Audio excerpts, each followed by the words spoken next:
Assalamualaikum warahmatullahi wabarakatuh. Tanam bunga di batu karang, diairin sama mama. Pasang telinga biar terang, dengerin ada ceramah. Ayo kita dengerin. Bismillahirrahmanirrahim. Assalamualaikum warahmatullahi wabarakatuh. Innal hamdalillah nahmaduhu wa nasta'inuhu wa nastaghfiruh wa na'udzu billahi min shururi anfusina wa min sayyiati a'malina may yahdihillahu fala mudhillalah wa may yudhlilhu fala hadiyalah. Asyhadu an la ilaha illallah wahdahu la syarikalah wa asyhadu anna Muhammadan abduhu wa rasuluh. Allahumma sholli ala Muhammad wa ala alihi wa ashabihi wa man tabi'ahum bi ihsanin ila yaumidin ambadu. Bapak Ibu yang dirahmati Allah, sebelum kita mulai belajar, mari kita membaca doa belajar. Bismillahirrahmanirrahim. Raditu billahi robba wa bil islami dina wa bi Muhammadin nabiyya wa rasulah. Rabbi zidni ilma warzuqni fahma, amin. Ya, baik Bapak Ibu, kita masih lanjut surat Al-Infitor ya. Kemarin terakhir ayat 3 ya. Ya, sebelumnya boleh siapa yang baca? Ya. Mic-nya ada di Pak Hoir ya. Ayo Pak Hoir.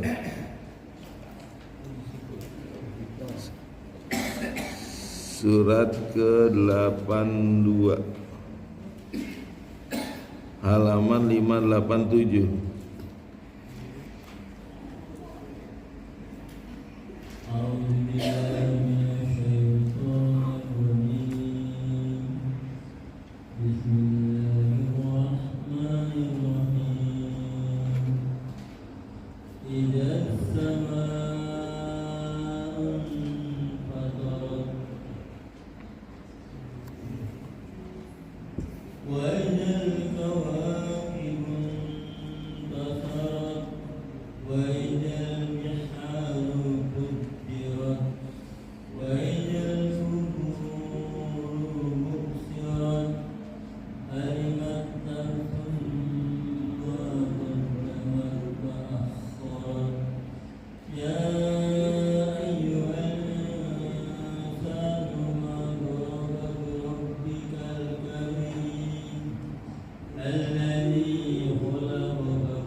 Ya, baik Bapak Ibu, kalau kemarin terakhir sampai ayat 3 ya.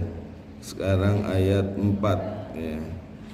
Kalau ayat 1 dan ayat 2 itu membahas tentang peristiwa di langit.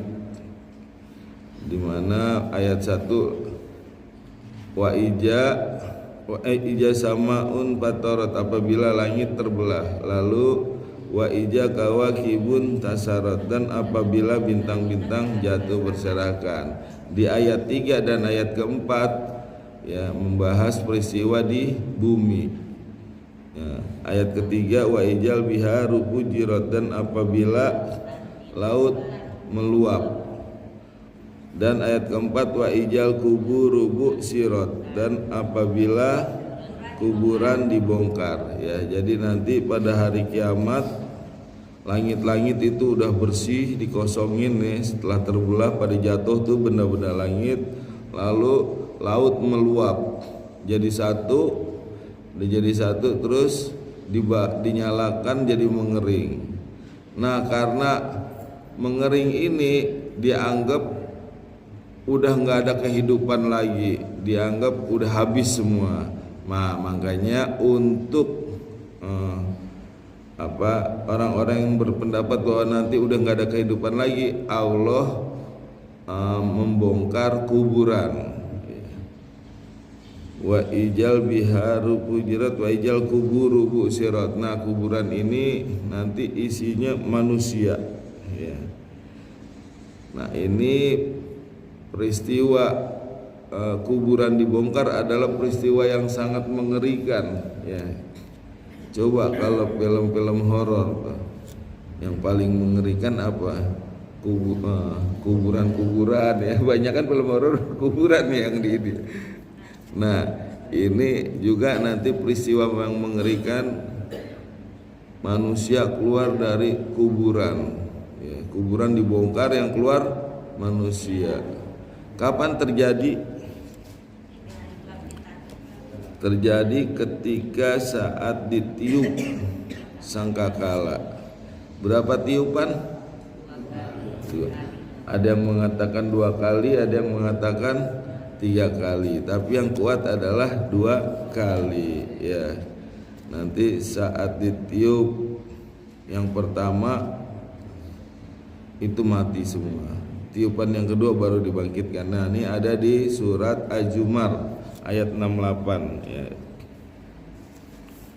Surat Az-Zumar surat ke-39 ya. Ya. Surat 39 ayat 68. Udah ketemu? Wa nufiha fisuri, maka kami tiupkan sangkakala ya, dan ditiuplah sangkakala. Fasoiko, maka mati itu man fis samawati wa man fil ard, siapa saja yang di langit dan di bumi ya. Jadi ketika ditiupkan sangkakala yang pertama, yang di langit mati itu. Siapa yang di langit? Malaikat-malaikat. Yang di bumi manusia, binatang ya, jin juga mati, semua mati ya. Jadi siapa-siapa yang di langit dan yang di bumi akan fasoiko, mati ya. Illa man sya Allah, kecuali siapa yang dikehendaki oleh Allah ya. Siapa yang dikehendaki, wallahu alam ya. Mungkin bisa jadi malaikat Israfil ya. Karena nanti dia meniup pertama, dia juga niup kedua ya. Kecuali siapa yang dikehendaki oleh Allah, cuman Allah nggak sebut siapa yang dikehendaki. Sumanufiho ya, kemudian ditiupkan fihi, di dalamnya, ukhro, yang lainnya, maksudnya tiupan yang kedua ya. Wa idzahum qiyamun yanjurun, maka tiba-tiba mereka berdiri, maksudnya keluar dari kuburan menghadap Tuhanmu. Untuk yanjurun, menunggu ya. Menunggu apa? Menunggu untuk dihisab ya. Jadi kenapa mereka dibangkitkan? Untuk mempertanggungjawabkan apa yang telah diperbuat ya. Jadi nanti kita dibangkitkan nih. Untuk apa? Untuk mempertanggungjawabkan apa yang telah kita perbuat ya. Nanti di sana menunggu ya. Dari mulai dibangkitkan itu menunggu cukup lama itu. Ada yang mengatakan 40, Rasulullah mengatakan 40, cuman gak bilang 40 hari, 40 tahun atau 40 bulan ya. Cuman yang namanya di sana satu harinya aja berapa? 1000 tahun ya. Nah, kalau 40 hari udah 40.000 tahun ya. Nah, itu cukup lama dan orang enggak betah di sana karena matahari diturunkan sejengkal. Nah, itu nanti ketahuan yang beriman ya, dia akan dilindungi, dinaungi ya dari cahaya matahari. Yang enggak beriman, nah itu keringatnya ada yang sedengkul, sebahu ya. Nah, ada yang kelelep ya. Nah, itu nunggu untuk dihisap. Ya nanti habis dihisap lalu di mizan. Dihisap tuh ditanyain sama Allah. Kamu hartanya dapat dari mana? Lalu digunakan untuk apa? Ya. Kamu waktunya digunakan untuk apa? Dihabiskan untuk apa? Semua ditanya. Nanti setelah itu baru ditimbang. Ditimbang, nanti diberi buku catatan. Ya. Ada yang dari kanan, ada yang dari kiri. Ya. Nanti kalau orang-orang kafir, ya dia akan diberi catatan dari tangan kirinya. Ya. Meskipun tangan kanan mau ngambil tuh nggak bisa tuh. Yang dominan tangan kiri, mau ngambil dipaksa nggak bisa karena dia banyak dosanya tangan kiri justru. Ya. Nah ini ada di surat Yasin ya, ayat 51 sampai 53. Yasin surat 36 ya, 51 sampai 53, coba kita lihat.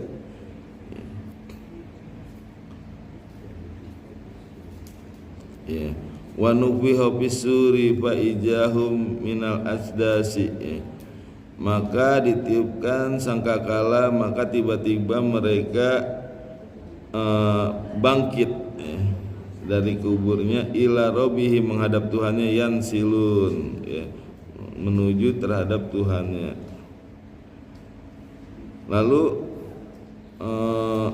qalu, ayat berikutnya, mereka berkata, ya wailana, celakalah kami, mamba'asana, siapa yang membangkitkan kami, mimar kodina, dari tidur kami. Ini yang berkata siapa? Orang-orang kafir ya, jadi orang kafir berkata, ya wailana, celakalah kami, siapa yang udah bangunin kamu ini dari tidur kami gitu ya. Nah sedangkan yang ini yang mengatakan siapa nih? Hajama wa adda rohmana wa sadaqal mursalun. Ini apa yang telah dijanjikan oleh Tuhan yang Makasih, dan benar apa yang dikatakan oleh Rasul. Ini orang yang beriman. Jadi ada dua nih. Yang pertama orang kafir mengatakan celakalah kami, siapa nih yang udah bangkitkan kami dari tidur kami. Lalu orang beriman yang kedua nih mengatakan hajama adda rohman. Ini apa yang telah dijanjikan oleh Allah, Tuhan yang Maha Pengasih, wa sadaqal mursalin, benarlah apa yang dikatakan oleh Rasul-Rasulnya ya. Lalu dikatakan yang terakhir, in kanat ila soihata, ya tidak ada kecuali hanya soihata wahidatan, cuman satu tiupan atau satu teriakan, fa ijahum jami'un, maka tiba-tiba mereka bersama-sama ladaina, menghadap kami, muhdorun, untuk dikumpulkan ya. Jadi cuman satu tiupan aja udah bangkit semua tuh ya. Dari mulai yang baru mati ya kan, hari kiamat ada nanti orang yang hidup di hari kiamat ya, baru mati sampai nanti orang yang udah ribuan tahun, semua nanti akan bangkit ya. Artinya apa? Bagi Allah sangat mudah untuk membangkitkan makhluknya, hambanya, umatnya ya. Cukup dengan satu tiupan aja udah bangkit semua tuh. Yang bangkit siapa? Manusia, malaikat, jin, binatang, semua bangkit ya. Jumlahnya bukan miliaran, bisa triliunan, karena yang di langit juga dibangkitkan, jin-jin juga dibangkitkan, manusia aja udah miliaran jumlahnya ya. Itu cukup dengan satu tiupan. Makanya hari kebangkitan itu pasti terjadi, dan bagi Allah sangat mudah. Cukup satu tiupan saja, satu teriakan saja, itu semua udah bangkit ya. Yang jumlahnya banyak itu ya, triliunan bisa jadi, itu semua bangkit nanti. Malaikat bangkit, manusia. Nah di sini dikatakan apa tadi? Wa ijal kuburu bu'sirat, dan apabila kuburan dibongkar ya. Jadi dari kuburan ini akan keluar manusia. Ya, terus kalau yang nggak dikubur gimana? Kan ada manusia yang nggak dikubur. Hah? Kayak seperti yang ada yang dibakar, ya. Ada nggak yang dibakar? Ada yang tenggelam di laut, ada yang dimakan sama binatang buas. Nah itu gimana cara bangkitkannya? Ya, Allah lah yang tahu ya. Gimana Allah membangkitkan apa yang sudah mati. Tapi karena banyakan yang dikubur, maka Allah menyebutnya nanti akan dibongkar kuburan. Maksudnya akan dibangkitkan semua manusia yang ada di kubur, termasuk orang yang tidak dikubur ya. Misal orang tenggelam di laut, dimakan ikan ya. Lalu ikannya ambil sama nelayan, ikannya dimakan, digoreng. Lalu kotorannya diempang dimakan lagi sama lele, dimakan lagi. Bagi Allah mudah semua membangkitkannya, meskipun prosesnya orang itu udah kemana gitu jasadnya, ya udah habis gitu. Tapi bagi Allah sangat mudah untuk membangkitkan, dan yang pasti bahwa kita semua nanti akan dibangkitkan karena Allah Maha Qadir, Maha Kuasa ya. Ya makanya kita harus bersyukur kepada Allah ya, yang udah mengingatkan kita bahwa kehidupan kita akan ada kehidupan yang lain ya. Jadi kita nih nanti akan ada kehidupan setelah ini, ada kehidupan yang lain ya. Allah udah ingatkan. Ini ada di surat Al-Hajj, surat Al-Hajj surat berapa? 22 ayat 6 ya.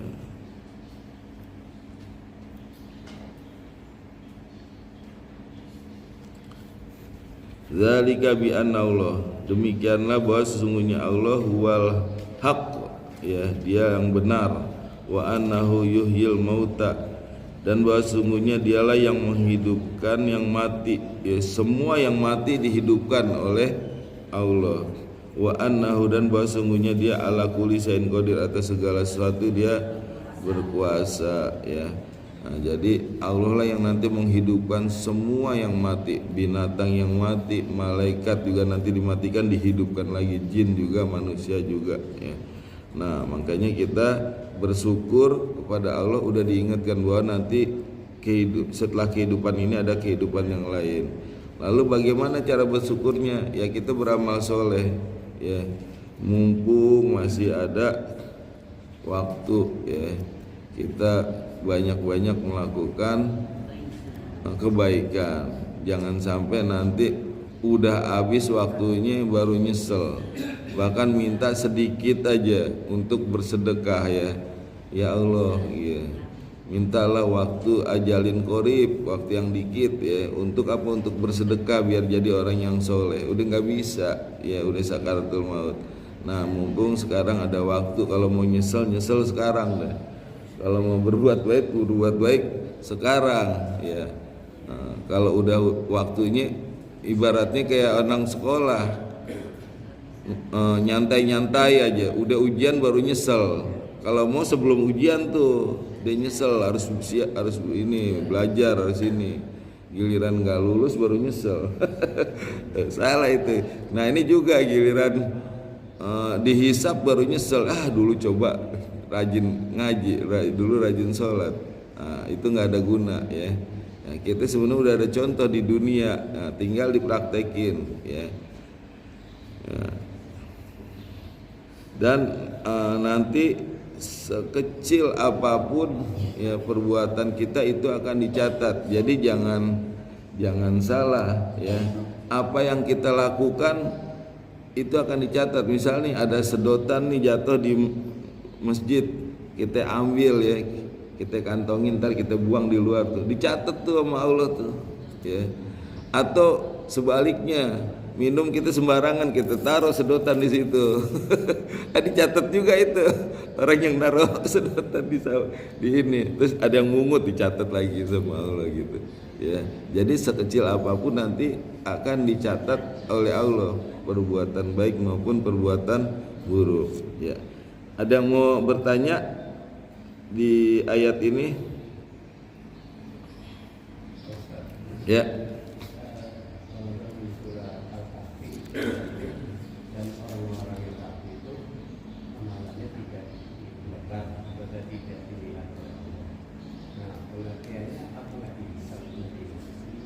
Amalannya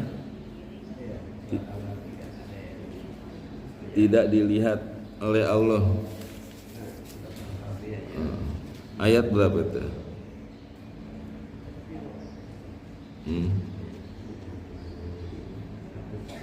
Pakai mic biar kedengeran kali ya. Yang lain biar denger ibu-ibu ya. Pak, maaf, Pak Tarso minta itunya mic-nya buat Pak itu. Nah, iya Satria dong yang muda nih. Ini ada Satria nih. Satria emang benar-benar nggak pakai baju hitam Satria. Waalaikumsalam warahmatullahi wabarakatuh. Ayat berapa Pak? Ayat 105. Iya. Mereka itu orang yang kufur terhadap Tuhan mereka.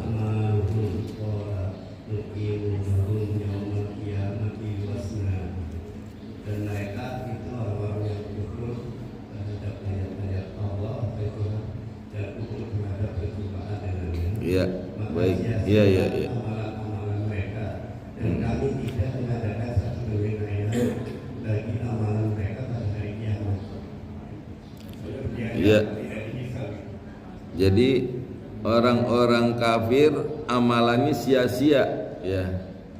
Karena apa? Karena dia belum terdaftar ibaratnya. Kalau orang masuk sekolah dia ikut belajar tapi dari luar ngintip doang.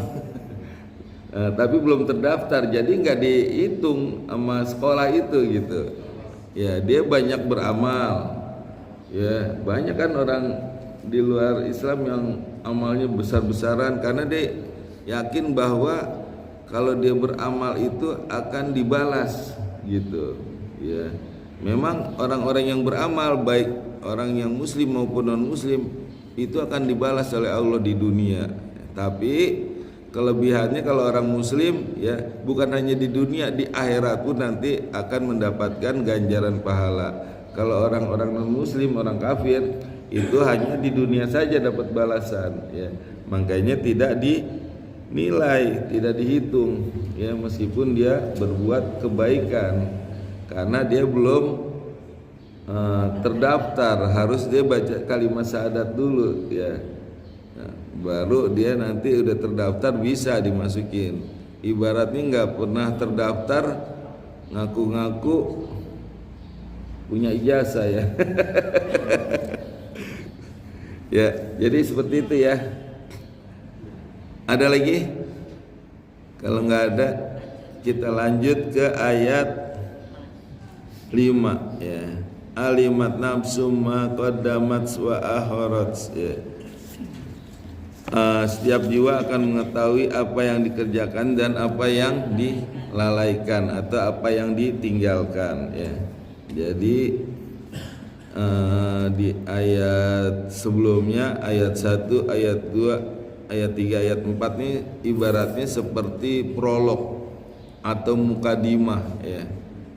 Mukadimah. Nah, di ayat 5 inilah inti dari nasihat yang akan disampaikan oleh Allah ya. Jadi Allah menyampaikan prolog ya di ayat 1, 2, 3 dan 4. Bahkan Allah menggunakan wa iza apabila, coba deh, ija samaun fatarat wa ijal kawakibun tasarat wa ijal biharu fujirat wa ijal kuburu busirat. Semuanya apabila. Ini kan masih tanggung ini ya kalimatnya. Kan orang pasti apa nih selanjutnya gitu. Coba deh kalau misalkan ada orang tua mengatakan sama anaknya, apabila kamu juara kelas ranking 1, udah sampai situ doang. Anak itu nungguin nggak jawaban lanjutannya, ya. Nah, maka akan ayah berikan hadiah sepeda misalnya. Nah itu kan jelas. Nah ini juga kan, apabila langit terbelah, kan masih nanggung itu. Apabila bintang berjatuhan, apabila laut meluap, apabila kuburan dibongkar. Nah itu kan masih nunggu jawaban. Nah itu Allah buat seperti itu supaya apa? Supaya penasaran, apa sih ini jawabannya nih. Nah sehingga ketika orang penasaran jadi fokus, ya, jadi menyimak. Ini juga penting nih buat guru-guru, ya, supaya apa yang disampaikan itu masuk ke murid-muridnya, dibuat dulu orang biar fokus dulu menyimak. Jangan orang masih ada yang bercanda, ada yang main HP, ada yang main kertas buat pesawat-pesawatan, ada dia udah langsung nyampaikan. Fokus dulu, ya, udah fokus. Nah ini juga, ya, Allah sampaikan dibuat penasaran dulu nih, wa ija, apabila, ya. Nah udah penasaran baru Allah sampaikan apa inti dari nasihatnya. Ada gak orang tua yang nasihatin anaknya nggak dengerin? Ya, itu salah orang tua apa salah anak itu? Ya, bisa jadi cara kita menyampaikannya belum tepat, ya. Anak masih belum fokus, ya, belum konsentrasi, udah dinasihatin. Ya, kadang anak lagi main, nak, no, tolong ini, nggak dengerin sampai ibunya marah. Kamu ibu udah 3 kali ngomong masih nggak dengerin. Makanya difokusin dulu baru kita sampaikan apa pesan yang mau disampaikan, ya. Begitu juga nih cara Allah menyampaikan, ya.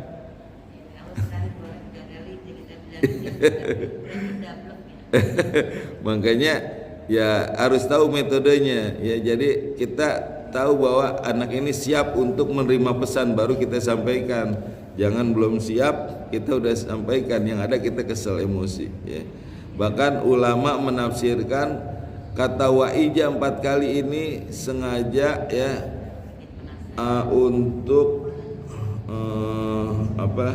menyedot perhatian, ya. Jadi ulama mengatakan bahwa Allah ini berusaha untuk menyedot perhatian orang yang baca sehingga fokus terhadap apa yang akan nanti disampaikan di ayat berikutnya. Karena inti dari nasihat ini adalah di ayat 5, ya. Jadi ketika langit terbelah, ketika bintang jatuh berserakan, dan apabila laut meluap, dan apabila kuburan dibongkar, ya, maka di ayat 5-nya akan mengetahui, ya, setiap manusia akan mengetahui apa yang dikerjakan dan apa yang dilalaikan atau apa yang ditinggalkan. Nah nanti setiap jiwa dia akan mengetahui apa itu yang dikerjakan dan apa yang ditinggalkan, ya. Kalau sekarang kita mengetahui gak apa yang dikerjakan dan apa yang ditinggalkan? Mengetahui, tapi levelnya beda dengan nanti di hari kiamat. Nanti di hari kiamat, ya, itu dari mulai kita balik sampai nanti kita meninggal, ya, itu nanti akan disampaikan secara detail di hari kiamat. Kita mengetahui secara detail, ya. Mungkin kalau di dunia kita udah lupa nih. Jangankan yang hari ini, dari mulai bangun sampai hari ini, ya. Yang kemarin kita masih ingat gak apa yang kita perbuat, ya? Lupa. Nah itu makanya beda dengan di hari kiamat nanti. Semua akan disampaikan dengan detail, ya. Hal-hal yang baik maupun hal-hal yang buruk, ya. Begitu juga apa yang kita tinggalkan juga nanti akan disampaikan dengan detail, ya.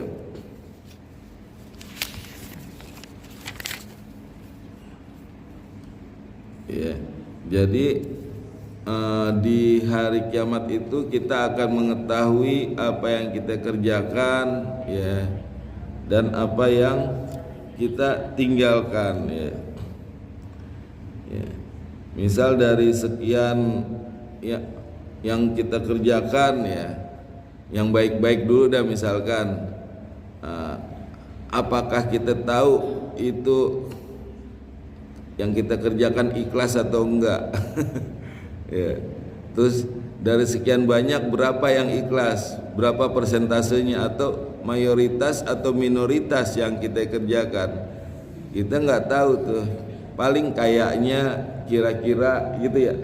Tapi kalau di hari kiamat nggak ada tuh kira-kira gitu, udah jelas nanti ya apa yang dikerjakan dengan ikhlas, apa yang dikerjakan dengan tidak ikhlas ya. Ada gak yang orang beramal tapi tidak diterima? Ada. Rasulullah berkata ada seorang yang 60 tahun dia melakukan sholat tapi tidak diterima. 60 tahun. Ya. Kalau gitu mending sholat apa mending gak sholat? Kalau nggak diterima mending sholat ya. Iyalah. Kalau nggak sholat kita udah nggak ada harapan sama sekali ya. Pasti nggak diterima. Tapi kalau sholat masih ada harapan ya, harapan untuk diterima gitu ya, dan masih ada harapan untuk bisa masuk surga ya. Kalau nggak sholat sama sekali nggak ada harapan ya. Seperti tadi orang kafir ya, beramal tapi sia-sia gitu ya. Nah itu ada yang tidak diterima amalannya, sholatnya selama 60 tahun. Nah makanya kita nanti di hari kiamat baru tahu apakah yang kita lakukan ikhlas atau enggak gitu ya. Ngajinya kita ikhlas apa enggak, apakah karena mau dilihat sama ibu-ibu atau emang pengen dapat ilmu gitu. Ada kan yang juga nggak enak lah sama ibu ini kalau saya nggak datang gitu. Ada yang biasa sholat di rokaat pertama ya, begitu dia telat di rokaat kedua dia merasa nggak enak gitu. Aduh malu saya nih sama ini sama ketua DKM misalnya, biasa di sab pertama nih sab kedua. Nah jadi bukan karena Allah, karena pengen dilihat sama orang ya. Nah itu nanti ketahuan ikhlas atau enggak ya. Nah, kalau di sini kan cuman kayaknya kira-kira, di sana nggak ada, jelas nanti ya apakah amal kita diterima atau enggak, itu jelas dan pasti ya. Ya, jadi di hari kiamat nanti kita akan tahu amal ibadah yang kita lakukan dan dosa-dosa ya, banyak yang mana ya. Nanti di situ dihisab, ditanya ya, apa yang kita kerjakan. Setelah ditanya udah lolos baru ditimbang, setelah ditimbang baru diberikan catatan. Nah dari situlah ketahuan ya, ketahuan apakah dari sebelah kanan atau sebelah kiri catatannya, itu udah ketahuan. Dan secara global sebenarnya juga udah ketahuan dari wajahnya ya. Wujuhu yauma ijim musfiroh dohikatu mustabsiroh. Orang-orang yang beriman wajahnya berseri-seri ya, bercahaya, itu udah ketahuan tuh. Lalu orang yang kafir ya, wa wujuh yauma ijin alaiha gobaroh tarhaquha qataroh ya. Jadi dia wajahnya gelap buram ya, terus dia sedih sesedih-sedihnya. Jadi orang yang paling sedih itu ya itu orang yang nanti di hari kiamat ya. Dan seburuk-buruk makhluk adalah ketika dia masuk neraka, sebaik-baik makhluk ketika dia masuk surga. Itu di surat Lam Yakunil ya. Innaladzina amanu surat Al-Bayyinah ya. Innaladzina kafaru min ahlil kitabi wal musyikina ulaikahum sarul bariyah ya, seburuk-buruk makhluk. Kalau yang beriman khairul bariyah, sebaik-baik makhluk ya. Bahkan orang yang di neraka ya, kalau bisa jangan jadi manusia, jadi tanah aja dah. Dia bilang ya laitani kuntu taroba ya, seandainya aku jadi tanah itu mending jadi tanah aja dah, udah nggak ada hisab gitu. Karena seburuk-buruk makhluk di neraka ya, nggak bisa istirahat tuh Bu, disiksa ya. Kita disiksa, dikena api 1 menit aja udah nggak kuat ya. Nah di sana terus-terusan itu dibakar. Ya, nah, makanya jangan sampai meninggalkan ibadah nih. Ya, jangan sampai meninggalkan sholat. Kalau kita masih belum kuat sama api, masih belum mempan, udah jangan coba-coba dah untuk meninggalkan ibadah sholat. Ya, nah, apinya 70 kali lipat lebih panas daripada api di bumi. Ya. Api di bumi paling panas berapa derajat? 1000, ada 1000 derajat. Gunung tuh 600 derajat tuh yang letusan itu ya. Nah itu kali 70 di sana panasnya. Nah, kuat gak Bu? Itu siapa Mbah Marijan kena asapnya aja udah mati tuh, uap dari Gunung Merapi ya.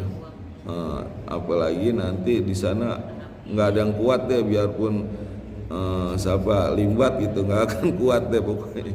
Ya. Ya, jadi secara global pun sebenarnya udah ketahuan wajah-wajahnya ya. Nah, tapi tetap Allah Maha Adil ya, dikasih bukti-bukti. Karena biarpun dia udah ketahuan wajahnya, yang satu berseri, yang satu gelap gitu, ya tetap dia protes, ya Allah saya ini udah banyak melakukan ibadah, saya banyak beramal gitu. Nah, udah nggak usah banyak ngomong, ditutup mulutnya. Tangannya bicara ya, terus kakinya dia melangkah kemana dia bicara ya. Bukan hanya itu, catatan nanti dari malaikat Raqib dan Atid juga bicara. Terus nanti tanah yang dia pijak juga bicara itu, ya dulu pernah si A melakukan perbuatan ini di tempat ini gitu, bicara semua ya, biar adil. Meskipun Allah tahu ya, udah ketahuan dari wajahnya, tapi tetap dikasih bukti-bukti biar lebih jelas lagi ya. Ibaratnya hakim mengetahui ya bahwa dia bersalah secara nurani, omongannya juga udah enggak ini, tapi tetap didukung dengan alat bukti supaya lebih dominan dan lebih adil gitu. Ini bukti-buktinya gitu. Ya. Ya, jadi nanti apa yang kita kerjakan yang baik ya, itu akan kita ketahui ya. Kita sholat, kita ngaji di sini itu akan diketahui ya. Begitu juga yang buruk-buruk ya, di sana detail semua kita ketahui ya.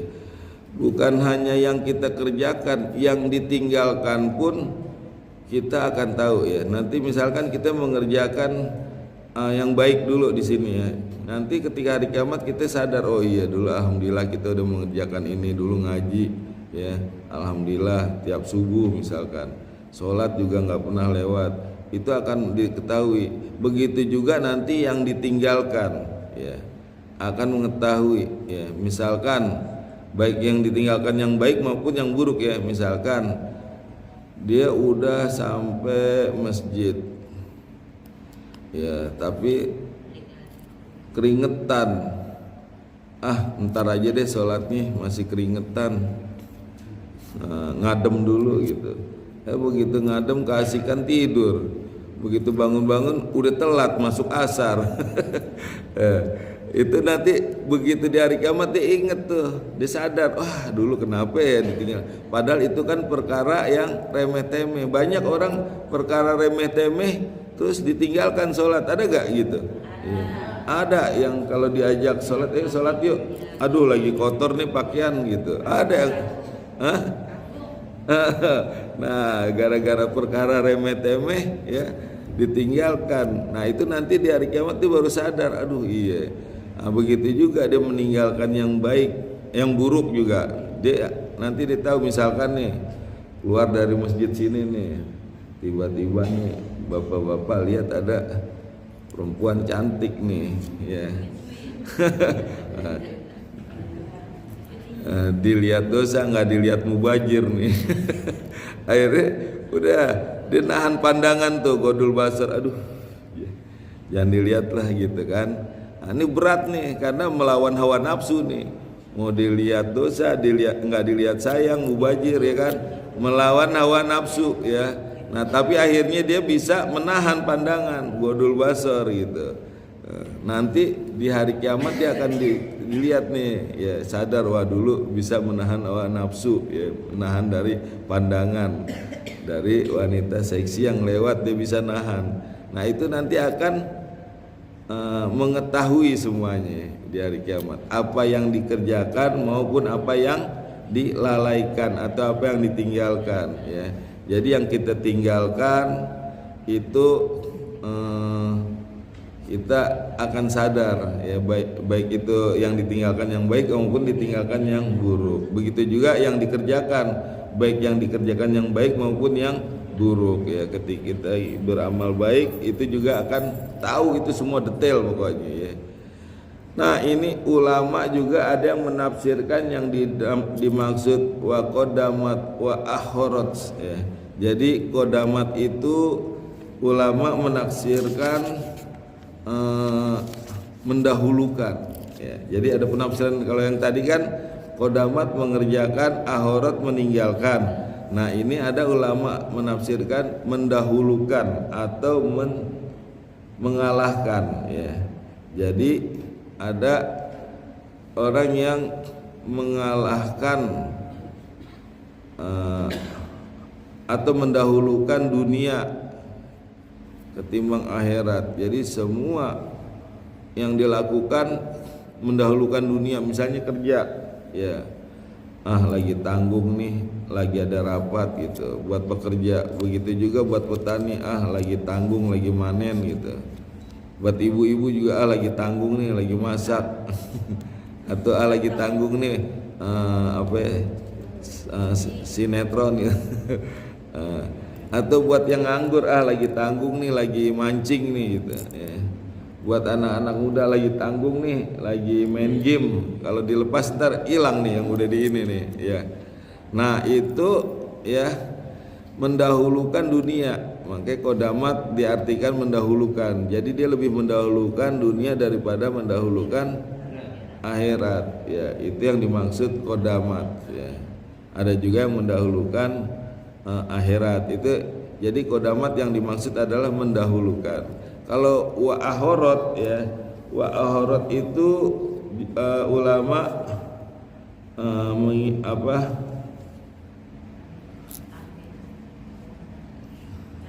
ya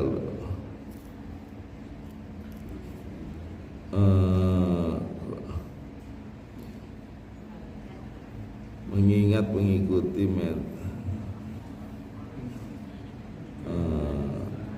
kok catatannya hilang nih. Mengingat, oh iya, menunda-nunda, ya. Ditutupin sama jempol saya, Bu, jadi ya Allah ya Rabbi. Jadi akhorat itu menunda-nunda. Kalau tadi qodamat mengalahkan atau mendahulukan, ya. Nah kalau akhorat menunda-nunda, ya. Jadi menunda-nunda hal-hal yang baik, nanti aja gitu. Tahu waktu habis. Banyak orang sering menunda-nunda, ya. Pengen rencana nih dari kemarin nih, pengen besok pengen melakukan ini gitu. Begitu udah besoknya, ntar masih kepagian, nanti aja. Begitu siang, udah kepanasan, ntar aja sore, akhirnya nggak jadi. Ada kan gitu. Nah ini jangan ditunda-tunda, ya. Terutama perbuatan baik. Misalkan kita meminta maaf, itu jangan ditunda-tunda, ya. Minta maaf terutama memang deket tuh sama anak, istri, orang tua, ya. Minta maaf, minta maaf ya gitu. Istrinya bingung, minta maaf apa Pak? Ya saya mungkin banyak salah, banyak dosa gitu. Iya, sama mama juga minta maaf ya. Iya, nah, ya kan? Ya mungkin bisa jadi dia nggak sengaja berbuat dosa, ya, misal ngerokok di rumah itu kan asapnya mengganggu, ya kan, bikin gak sehat. Nah itu juga kan ada juga, ya, perbuatan yang halal tapi membuat orang susah atau menyakiti orang gitu, ya. Contohnya apa? Misal miara burung dara, itu kan halal, ya, miara burung dara, tapi burungnya ada 40 pasang misalnya. Nah itu kan mengganggu tetangga, kotorannya ya, nanti kena angin terbuang, kecium, bahkan istrinya sampai kena asma gara-gara tiap hari nyium kotoran burung ya kan. Nah itu kan sebenarnya halal tapi menyusahin orang, menyakiti orang gitu, sampai istrinya kena asma gara-gara dia mementingkan hobi, sampai keluarganya jadi tersakiti ya, anaknya juga nanti kena asma ya, menjolimi. Nah makanya minta maaf deh tuh ya. Nah, nanti pulang dari sini minta maaf ya. Apa sama suami, sama istri, sama anak ya. Ya kita cukup ya, udah masuk suruh, kita outmil Quran. Allahumma arhamna bil Quran waj'alhu lana imama wa nura wa huda wa rahmah. Allahumma zakirna minhu ma nasina wa alimna hilna warjukna tilawatahu ana al-laili wa atrafan nahar waj'al jatai ya rabbal alamin. Ya Allah, berikanlah kami ilmu agar bisa membaca dan menghafal Al-Quran dengan baik dan benar. Ya Allah, berikanlah kami ilmu agar bisa memahami dan mengamalkan Al-Quran dengan baik dan benar. Rabbana taqabbal minna innaka antas samiul alim. Rabbana atina fid dunya hasanah wa fil akhirati hasanah wa qina adzabannar. Subhanakallahumma bihamdika asyhadu an la ilaha illa anta astaghfiruka wa atubu ilaik. Assalamualaikum warahmatullahi wabarakatuh.